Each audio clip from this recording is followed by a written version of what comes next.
We got The Victims of Bill Burr by Patrick Cece. Let's check it out. Let's check it out.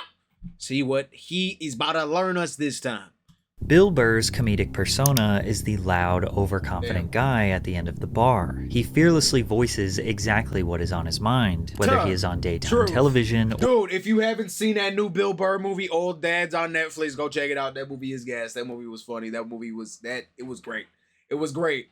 It was everything Bill Burr. You can tell it was written by Bill Burr. We're sitting across the table from you. However, Bill cannot be dismissed as some blue-collar loudmouth drunk. He is highly educated and will accurately expose your insecurities. These are some of the people who have been trolled, intimidated, and dismantled by the gab of Bill Burr, starting with Theo Von, one of the sweetest and most beloved. I don't think he added Tony Hinchcliffe on here either. Him and Tony Hinchcliffe had a little spat at one point. Charm. In 2019, Theo Von invited Bill to be on his This Past Weekend podcast. At this point in his career, Theo was just starting to become a household name. However, Bill wasn't very familiar with his material nor his fan base, which set the conversation off to a weird start. Theo was a huge fan of Bill, and naturally started picking Bill's brain about the comedy and entertainment industry. So from the beginning, they established a hierarchy where Theo seems like an aspiring comic looking for advice. I was just like experiencing like a ton of stress, man, burnt out. You know, I've been on the same tour for this hour for almost over a year now. You got to toughen up, man. Yeah, you're right, huh? What do I do, you think? Camouflage hat, looking like a fucking backwoods guy, all tough and shit. You can't handle doing your hour again? I mean, come on, man. Suck it up. Bill probably had a hard time relating to Theo's mental health struggles since he grew up around blue-collar Boston men who worked themselves into an early grave. Then again, this was just harmless ball-busting, but an early sign of what was about to come. I just think I have a tough time working with other people sometimes, you know? I just think I would say get over that. Get over yourself and get over that, because there's a lot of great people in this business and you're going to miss out. And I don't know. No, you know what? You can tell Bill Burr just does not know who the hell he is. You can tell Bill Burr has no clue who Theo Von is. Loved ones will save money on the funeral costs because no one's going to go, so there's not going to be too many snacks they got to put together. You could see Bill was about to be more serious with Theo, but then paused and decided to defer to a silly joke. That wouldn't last. She'd have a rough day and she'd come in. And I don't remember the whole show. I can explain it to you. Yeah. I can explain it to you. Guy just I don't know what that is. All right. No, I believe it. I'm not into it. I don't want to hear it. I got it. Your show. Go ahead. All right, let's talk about old shows then. We don't have to. Patty Duke. What about that? You made me feel like an asshole. Like that was the 15th time I brought it up. Bill is becoming increasingly agitated with him, but Theo is making a huge mistake here. Theo is known for his airheaded yet poetic thoughts about life. He also speaks exactly what is on his mind. Yeah, he just be saying shit. Theo Von just be saying shit, bro. You can't. Bill Burr is a very literal person. And this nigga Theo Von just be saying shit. Feels like the intrusive thoughts of someone with more heart than brains. Theo keeps switching in and out of being serious and being funny, making it difficult for Bill to riff with him. They both can't decide when the other person is making a joke or being serious, and by the end, Theo felt defeated and Bill could sense it. What about the Nice Guys? Oh, you got to see that. Oh, what's the Nice Guys? No, I don't know. I think you're looking down. You got your jaw out. You got your jaw out. It's very confrontation. I'm feeling like you're not liking my suggestions. You just like you like the Once Upon a Time in Hollywood. This guy's dead to me. He's dead to me. This was like watching two guys having to hang out because their wives are friends. This is what it looks like when your two cool friends meet for the first time and don't hit it off like you thought. Bill said he had a great time, but fans provided empathy for Theo since they know he is humble and vulnerable. They could tell he was disappointed with himself, and Theo addressed the pod a few days later. He was Bill Burr to a T. He's brash. He's poignant. He's exact. Yeah. He's exact and literal. You know, exactly what I just said. He really is like a NASA, like a rocket. And I'm more like sometimes like Phil Armstrong, Just what I just said, bro. This nigga just be saying shit. And then this thing, like, bro, he said some wild shit. Like, this nigga Theo has said some wild shit. If you said that to Bill Burr, he would really start thinking about it. You find me just kind of moseying around shit you're not supposed to think about. Monitoring how I feel. You see, Bill only gets serious when you make him. Sometimes it's better to just sit back and let him beat you up a little bit. Like how Joe Rogan did after Bill absolutely dismantled him. Want people to walk down the street with a mask on? Let's not start this. This was great. Let's not start this. But before Rogan gets humbled by Bill, a quick word from our sponsor. No! Are you tired of receiving those spam calls from unknown numbers all day? I know I am. Luckily, today's sponsor, Aura, can help. Data brokers are making a fortune selling your information to those pesky spammers. These Yes, Aura, requests and also have many other Use features of code- different apps to get more. code, Aura's features in, or you can go to Aura Aura below. code Thanks, Patrick Aura. CC. Okay. Let's start. Yes. I don't want to start this. Good thing. I'm Good not going to sit product. here with Use no it. medical degree, listening to you with no medical degree. I don't want to start this. I'm not going to sit here with no medical degree, listening to you with no medical degree, with an American flag behind you, smoking a cigar, acting like we know what's up. I just love how wearing a mask became like this like soft thing that you were doing, like being for courteous. Being courteous. Why is it for bitches? That was so stupid. Oh, God, you're so tough with your open nose and throat. Gee, Joe, in your 5 o'clock shadow. This is a man right here. He often reminds people it's okay to laugh at themselves. Making fun is his way of showing love towards someone. A perfect example of this Bill is Burr is one Bill's of my endless top jokes. Bill Burr is top 3 comedians. I'll say that. Bill Burr is top 3. Heavy top 3. I would say he's almost top 2.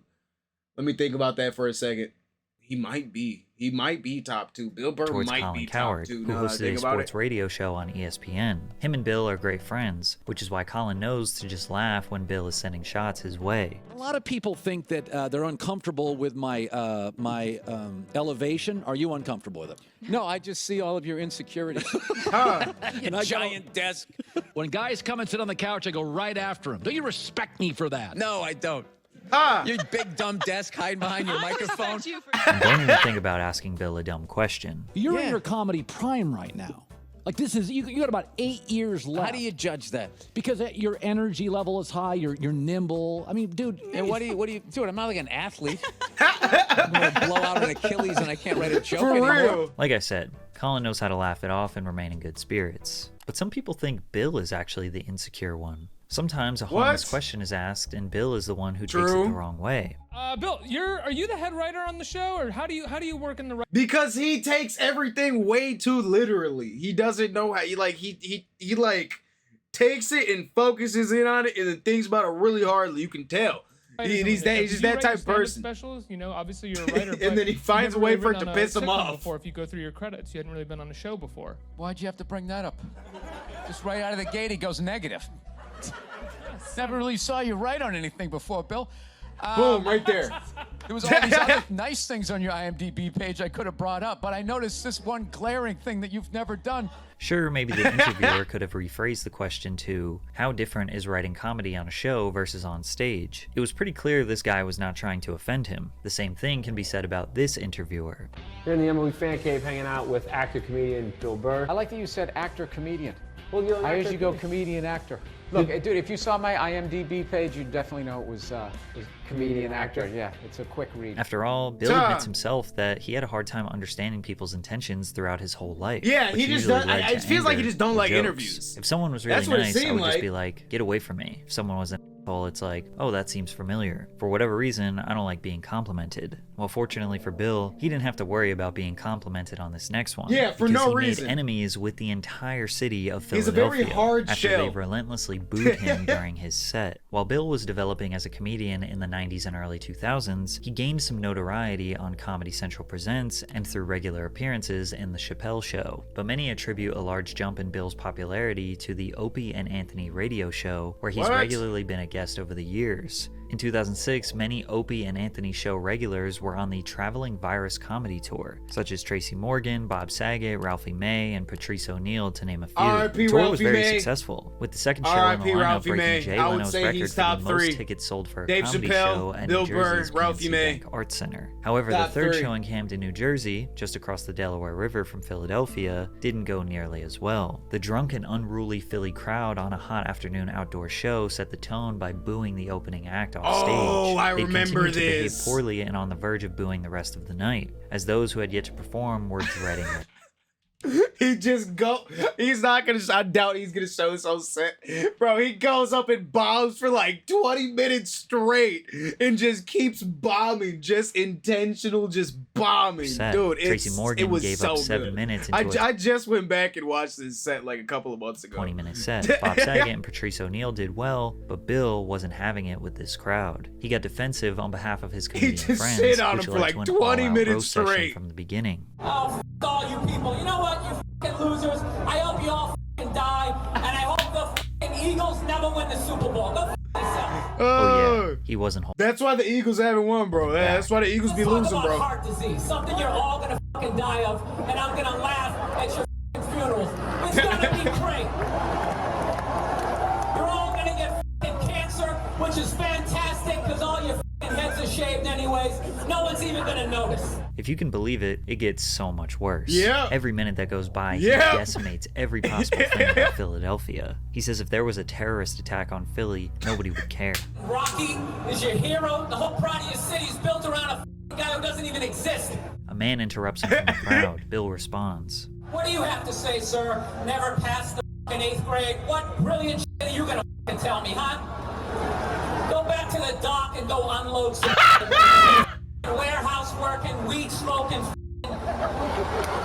disappointment for your mother. Obviously, most people were offended, but others started to respect his determination to fight an entire crowd of angry people. Yeah, it was because he did that for 20 minutes straight, bro. 7 minutes left. 7 motherfucking minutes left. Or it was like 10 or 20 minutes. It was 10 or 20 minutes. All fucking 7. As the minutes count down, the insults progressively get more bleak, until the end where he says he wishes he had a weapon to use on every single person in the crowd, and cheered for him as he quadrupled down on his hatred towards them while walking off stage. Listen, I'm out of time. You guys were here, man. Thank you very much. All of you go yourselves.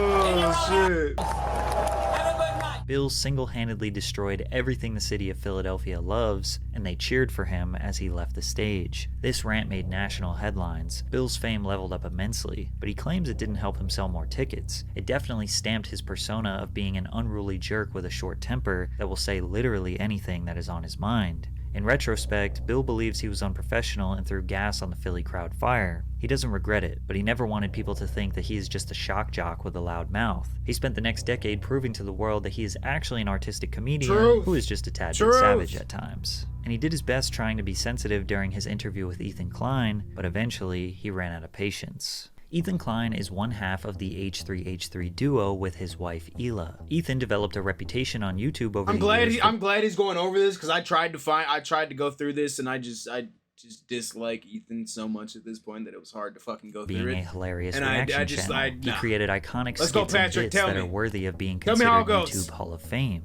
In short, people thought he was funny, but while sitting across from a comic legend on the H3 podcast, Ethan was nervous. You know what I mean? If you went to whatever Comic-Con of podcasting, would you be nervous? Yes.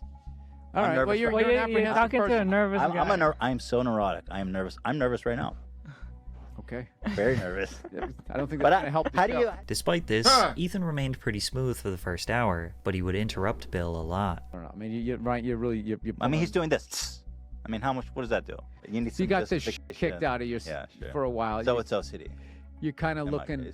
Oh, yours? Yeah, I don't know. Yeah. I'm not going to diagnose you. I have no idea. You could tell Bill was getting increasingly more frustrated when he would be trying to answer a question, then Ethan would just say, right, and try to finish his answer for him. However, things got really awkward when Ethan started pressing a question that Bill did not want to answer. It seems like you're in love with your daughter, hearing you talk about her on the podcast. Jesus Christ. No shit. You're pretty perceptive. It's like a You're very perceptive. You also had a zillion kids, so I mean, yeah. Really? How many siblings do you have? I don't know, dude. The internet's too fucking weird to give out all that information. Oh, you don't even want to say how many because you're afraid that it will by all means, compromise keep your talking privacy. about it. Is there any way you can cut this out?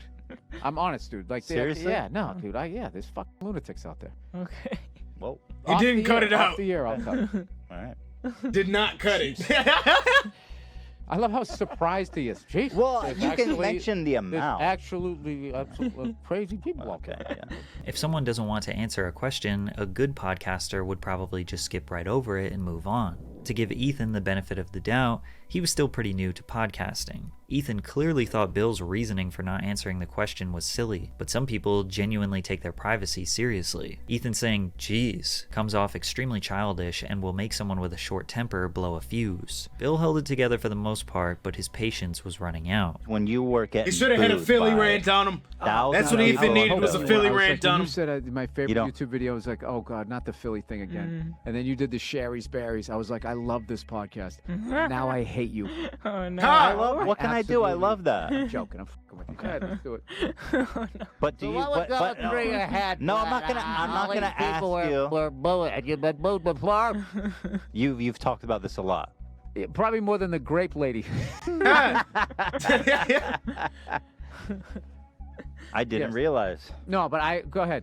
Let's do it. Well, let's now do it. I frankly, I like making you. skip it. I like making you uncomfortable. Again, this subject was something Bill did not want to talk about, and when he called Ethan out on it, Ethan got defensive. Nevertheless, Bill talked about the Philly incident, and he wasn't happy about it.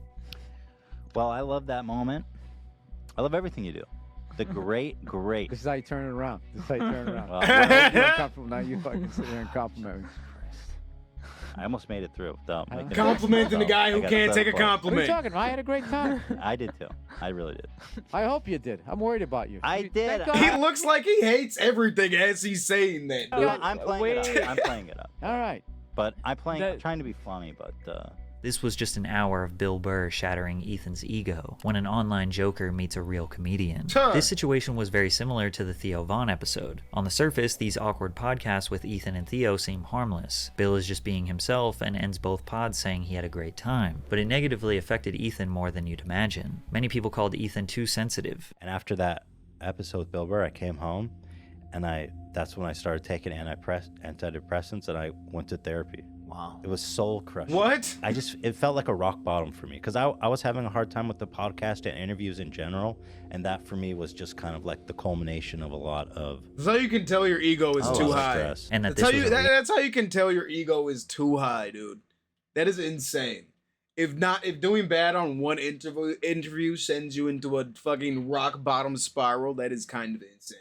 Reality check considering all the people he had made fun of over the years. But Ethan had Bill back 1 year later, and it went great. However, there was one time where it seemed like Bill was the one who was genuinely uncomfortable around an interviewer. A small production called Southside Steve TV on 100.5 Rock Radio interviewed Bill in 2008. Bill was immediately put off by the man's weird style and country attire, sizing him up immediately. Steve made a critical error, asking a comedian to tell a joke during an interview. Oh, you fucking dummy. And you go.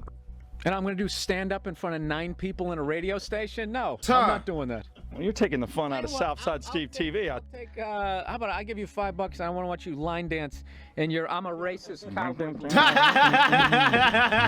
I don't know how to line dance, dude. Okay.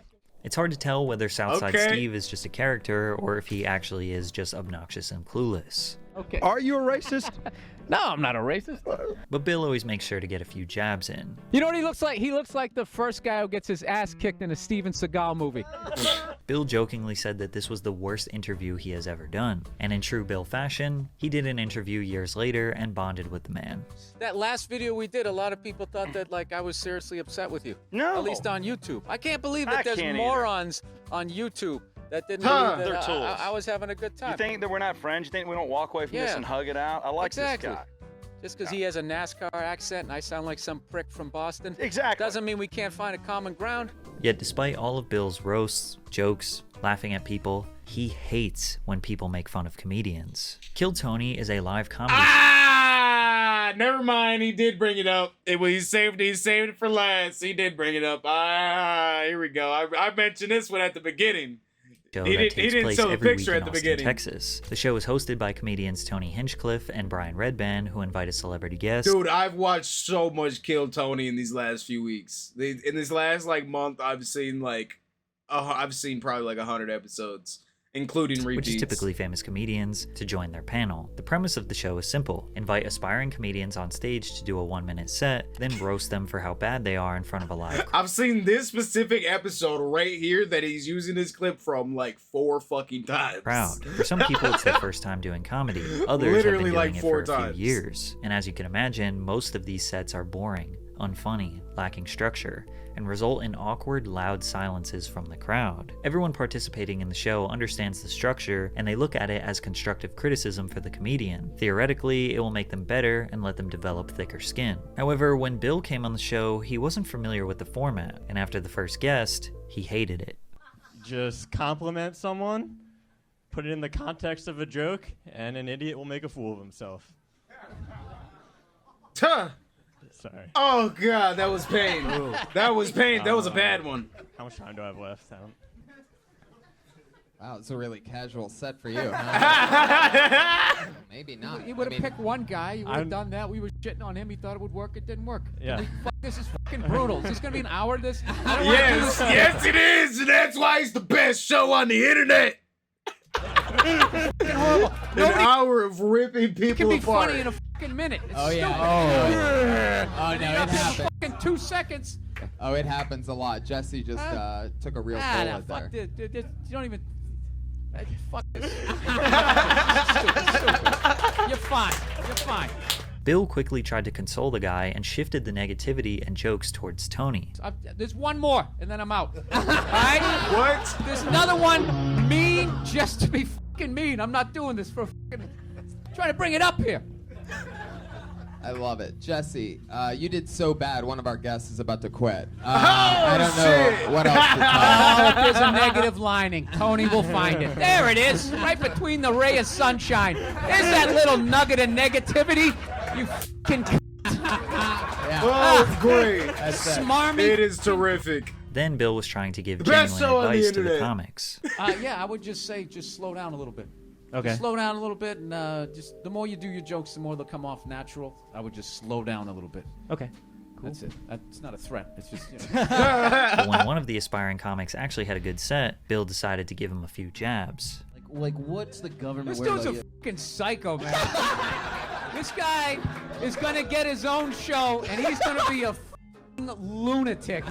Like, he has no remorse, no guilt, no fucking responsibility for your own actions. You're a fucking dirtbag, man. For the next hour, Bill barely said anything. You could tell he didn't like the format and just kind of sat painstakingly through the entire show. Now 7 years later, Kill Tony is at its peak. They are more popular than ever and have had a broad range of massive celebrities come on, yet Bill Burr never returned. Although at times he is aggressive, intimidating, Kill and quick Tony to reveal Nation, uncomfortable bitch. truths, his jokes are a sign of showing love. He's actually a sensitive guy who shit, just that wants makes people you to wanna be watch the best Kill version Tony. of themselves.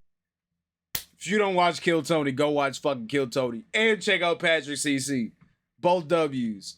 Kill Tony's best show on the fucking internet right now. Best show on the goddamn internet right now. I will stand by that. I've seen so many goddamn episodes. It is so great. It is so fucking great. But another Patrick CC banger. Let me know what y'all thought about it.